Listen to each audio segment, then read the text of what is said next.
Hey folks, today we're talking about technology and expansion. In particular, we're talking about farming.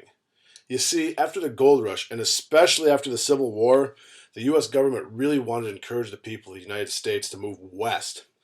We own all kinds of land out towards Nebraska, Colorado, Oklahoma, South Dakota, and beyond. To get people to move, they used a program called the Homestead Act to get land to the people in the West, and more so to get people onto the land in the West. If people could own land, then people could farm, make a living for themselves, and feed the people of our country. It also opened up room in the rapidly populating East Coast. More on that next week, though.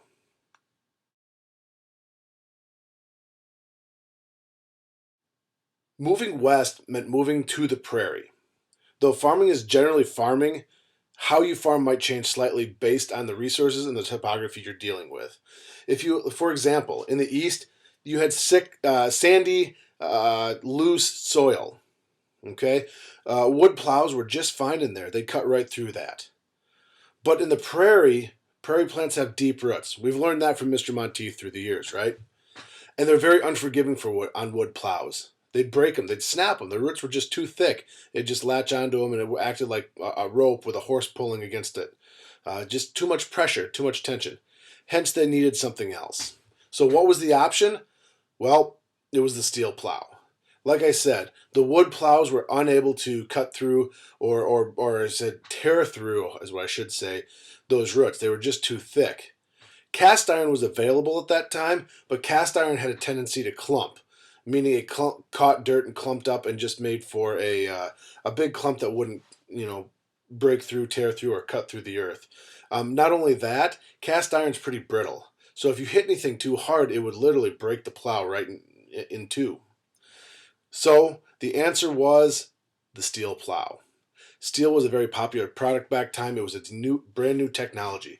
It's a process known as the Bessemer process, where you take molten iron, like cast iron, same stuff for that, and then you pass and blow air through it, and it knocks the impurities out and makes it a much stronger metal. Also very malleable, so it can be shaped. Here's what you can do with steel. What else is made out of steel? Knives. If you go back and look at home, and with your parents' permission, of course, don't do this on your own necessarily. But if you look at any knife in the kitchen, it's made out of stainless steel. Why? Because it's sharp, it's strong, and it's durable. If you take and make a plow out of steel, you can make the leading edge on that plow very, very sharp. So rather than grabbing to the roots and pulling it and trying to tear through it, it literally cuts through it, all right, and separates it and then turns the soil over. So the steel plow was an absolute massively huge invention in the course of our history. This is just one example of how technology changed the ability to settle in the West. You're going to explore this and many more ways technology was used in the West. All right. Your options are going to be the steel plow, barbed wire, railroads, the reaper, the thresher, and the Homestead Act.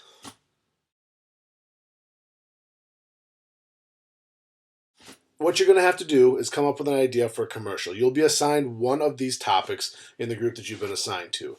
And what you're going to have to do then is come up with a commercial that meets the following requirements. And you're going to go over these again with or with your substitute, with Mrs. Moling here in a little bit. But general requirements are this. You're shooting for 30 seconds. All right. So what that means is this. I'm going to give you an allowance between 28 and 32 seconds. Not 27.9, not 32.1, 28 and 32 seconds. That's the target you have to hit. All right.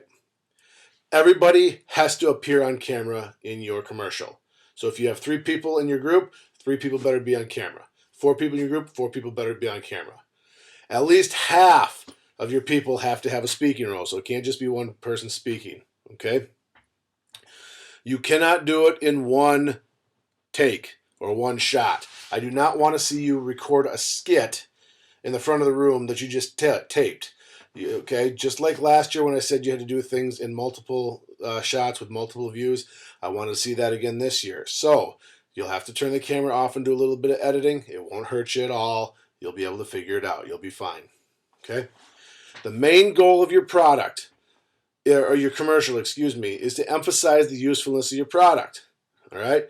Why am I going to spend my money to buy your product? How does your product help me and is worth me buying my or spending my money to buy whatever it is that you're selling? Okay? That's the big thing. You need to prove it to us. So that means you need to know what your product does and you need to know why it makes things useful. So that might mean you have to do just a eensy bit of research to find out how things were done before. I told you with the steel plow, what was it before? You had the wood plow, it would break. That was the problem. With the reaper, well, you got to find out what the reaper was and find out how was the job that the reaper does. Which, by the way, it cuts the grain. So you'll have to find out how was grain cut before they had the reaper, and then prove to us why it's important for us to buy your product, because how is it going to make my life better to buy your product? Okay, hopefully that makes sense. Homestead Act, that's a little bit more difficult. You're trying to convince me that I need to come on out to the West because it's good for me and I can make a life for myself, whatever else. That's up to you to figure out exactly what the best approach is. Okay? You have to tell me what your product does. Okay? Obviously I've done this project with other students before, so I kind of have an idea of what's going on. But regardless, you've got to tell me what's going on with the product, okay? You also, like I said, you have to explain to us why, and this is part of your sales pitch, why is using your product better than the old way of doing whatever it is that your product does, okay? I need to have at least one picture of the product. Okay, so if you have the reaper, I need a picture in your thing of a reaper. I need a picture of barbed wire in your commercial somewhere in there. It doesn't have to necessarily be a long thing. It certainly shouldn't be the whole video. But at the beginning, the end, the middle, wherever you can fit it in, so we have an actual picture of the product that you're using.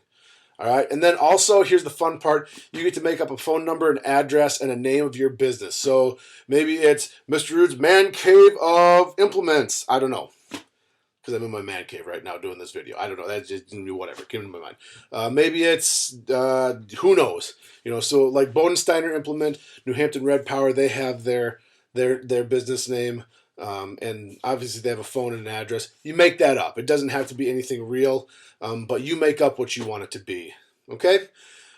Biggest thing, what I'm looking for here, I want to see you guys sell a product. I want to see you guys know enough about the product so that you can prove to me and prove to your classmates that you know why it's useful. And number 3, I want to see if you can remember some of the things we did last year as far as good practices in using the camera to make good commercials. Okay, so remember, don't film towards a window because it's going to backlight the face, and you're not going to be able to see the people very well. You don't want to get in the in the stairwells very much because it's really echoey in there. All right, and the sound just dies and you can't hear. And you also don't want to have too much background noise. Right. All things you've done before, not a big deal, right? Easy peasy.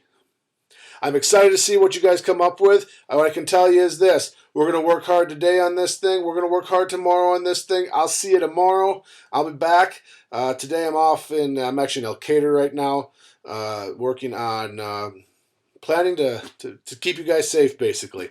But anyway, you guys know what I want you to do. You guys know what I expect. You know how I expect things to go. I have no doubts that you guys will do that. So go ahead and get to work. Actually, go ahead and check in with the sub and go over the concepts and the rules again, because she's got some stuff to pass on to you. And then get to work as a group and make yourselves, make your class some awesome commercials. All right? See you tomorrow.